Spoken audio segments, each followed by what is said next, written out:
All right, so you really want to get the full story on Myles Garrett, huh? Yeah, sounds like it. Buckle up, because we're going deep on this one. I mean, way more than just highlights and stats. Right, we're talking the whole picture. You sent over a ton of articles and resources. It seems like you want to understand everything. Yeah. The good, the bad, the whole 9 yards. Exactly, the good, the bad, and everything in between. It's going to be a fascinating deep dive for sure. So where do we even begin with a story like this? I mean, this is a guy who's already considered one of the most dominant defensive players in the NFL, but he's also made some, well, let's say not so great headlines. Yeah, a fascinating story for sure. Incredible talent, but also seems to be constantly battling his own demons. Right, exactly, battling his own demons. Mhm. I like that. So let's start at the very beginning. Where does this all start? Well, Garrett was a 5-star recruit coming out of high school. 5-star recruit, okay. One of the most highly touted prospects in the country. So like one of the best players in the country. Pretty much. Yeah. For those who aren't familiar with the recruiting scene, that basically means he was considered a can't-miss future NFL star Wow. before he even stepped foot on a college field. Wow, so the pressure was on from day one. Oh, absolutely. I can't even imagine. And he didn't just meet expectations. Oh, no. He exceeded them. Okay. This guy broke Jadeveon Clowney's sack record as a freshman in the SEC. Hold on, Jadeveon Clowney is a freshman? Freshman year. That's unbelievable. Clowney was a beast.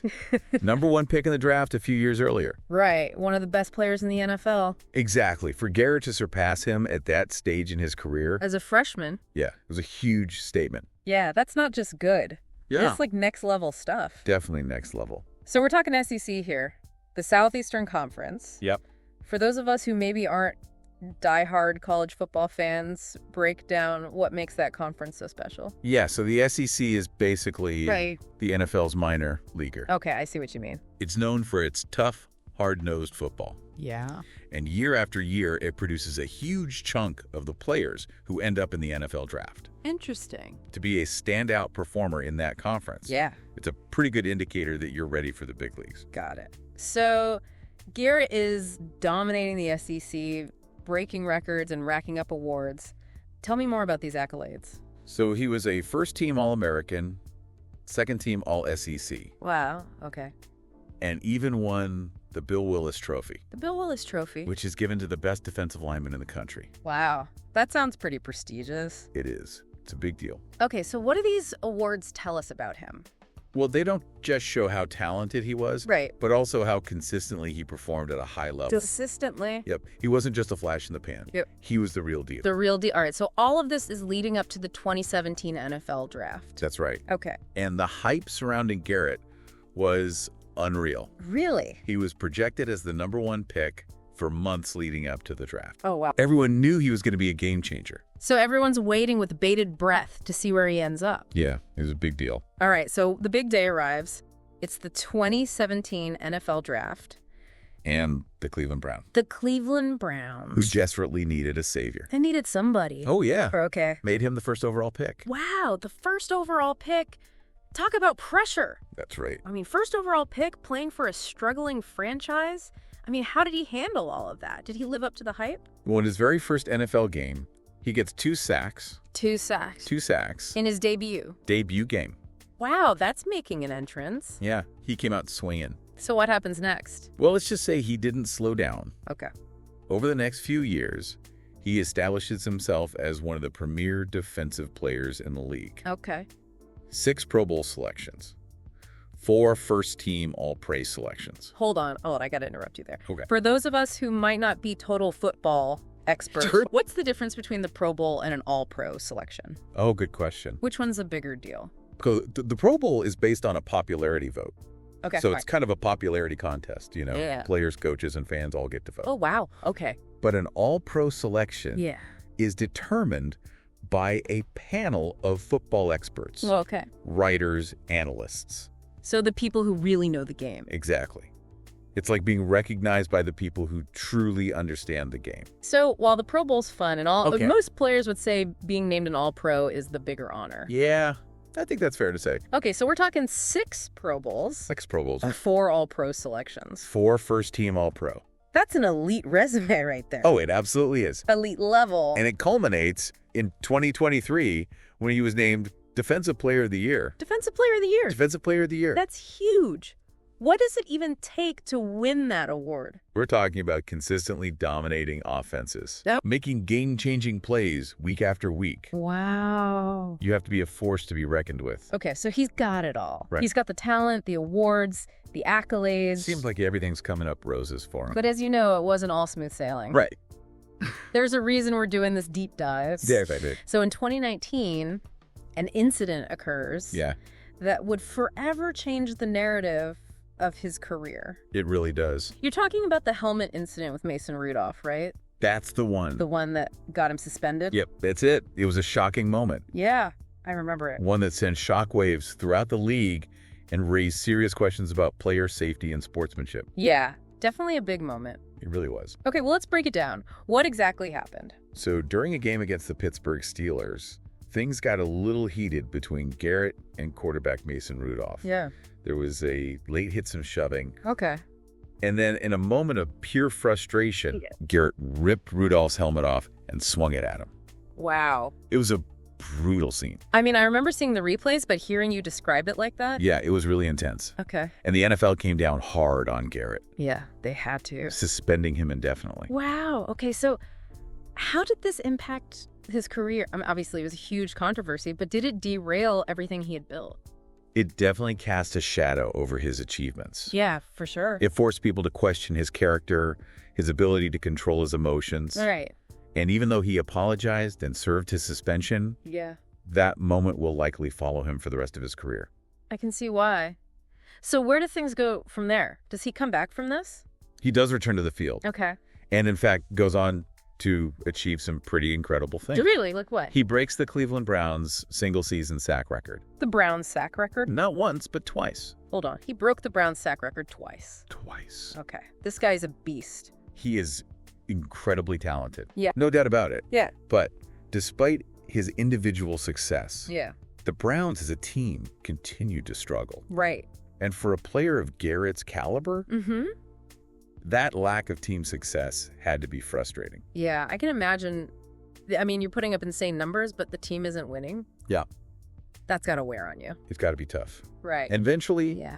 it led to Garrett requesting a trade from the Browns in 2025. He wants out after all those years in Cleveland, after breaking records. It seems like he's looking for a fresh start, Okay. a team that can give him a legitimate shot at winning a championship. Yeah, so a team that can help him win the Super Bowl. Right. A place where he can fulfill his potential, not just as an individual, but as part of a winning team. Right, so not just individual accolades anymore. Exactly. Okay, that's a pretty big decision. It is. It makes you wonder what's going through his mind. Yeah, what's next for him? Right, what's next for Myles Garrett? But, there's more to Myles Garrett than just football. Oh, yeah, for sure. He's a multifaceted individual with interests that extend far beyond the gridiron. All right. Really? Like what? Well, for starters, his brother, Sean Williams, played in the NBA. Wow. Played for the Nets for a while. So athletic talent runs in the family. It seems like it. This might surprise you, Okay. but he writes poetry. Poetry. And he's also working on a children's book about dinosaurs. Whoa, poetry and dinosaurs. That's not what I expected. Tell me more about that. What kind of poetry does he write? And why dinosaurs? Well, it seems like he enjoys expressing himself creatively. Okay. He said that writing helps him process his emotions and explore different aspects of his personality. That's really cool. You don't often hear about professional athletes who are also poets and children's book authors. It's definitely unique. It speaks to his depth as a person. Right. He's not just defined by football. Not at all. This is getting more and more interesting. Right. But wait, there's something else, right? Oh, yeah, almost forgot. Something about an NBA team. He also owns part of the Cleveland Cavaliers. No way. Yeah, he's a part owner. He owns part of an NBA team. Seriously. Yep. That's incredible. It is pretty amazing. Okay, so we've got a record-breaking defensive end, Mhm. a poet, Mm-hmm. a children's book author, Mm-hmm. and a part owner of an NBA team. That's right. This guy is full of surprises. He certainly is. And his story is far from over. Oh, no, we've only just begun. So where do we go from here? What does the future hold for Myles Garrett? Let's unpack that in part 2 of our deep dive. It's interesting, isn't it? It really is. On the one hand, you have this incredibly talented athlete who seems destined for greatness.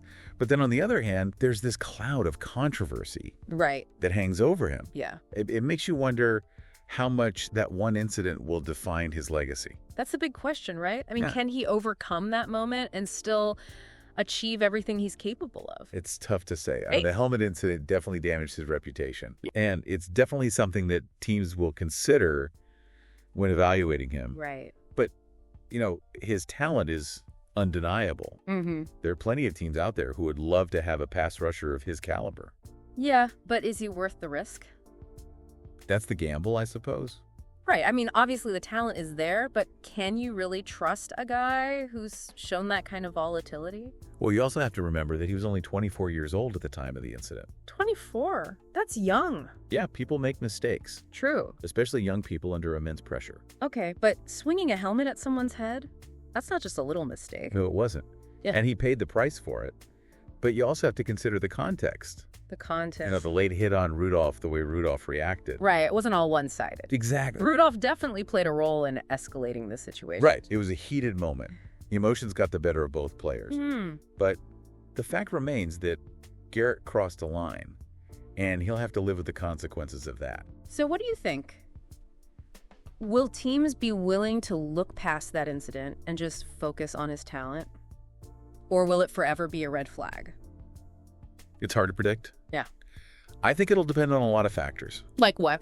His performance on the field, Okay. his behavior off the field, Right. and, the overall culture of the team that acquires him. Mm-hmm.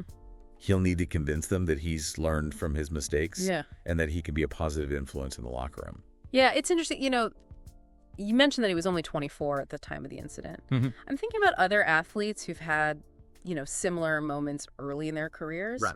They made mistakes, faced backlash, but ultimately redeemed themselves. Yeah, it happens. People grow, they mature, they learn from their experiences. Yeah. And sometimes that adversity makes them stronger, more resilient. Do you think that could be the case for Garrett? Could this whole helmet incident actually become a turning point in his career? It's possible. Yeah. I mean, he seems to have the right mindset. Yeah. He's acknowledged his mistakes, apologized for his actions, and seems committed to being a better person and a better teammate. And it's not like he's fallen apart since then. I mean, breaking the Browns' single-season sack record twice, Right. that's not exactly the sign of a player who's lost his edge. No, it isn't. In fact, you could argue that he's playing with even more intensity and determination. Interesting. Yeah, he's carrying a lot of weight on his shoulders, Yeah. trying to prove that he's more than just that one bad decision. It's almost like he's playing with a chip on his shoulder.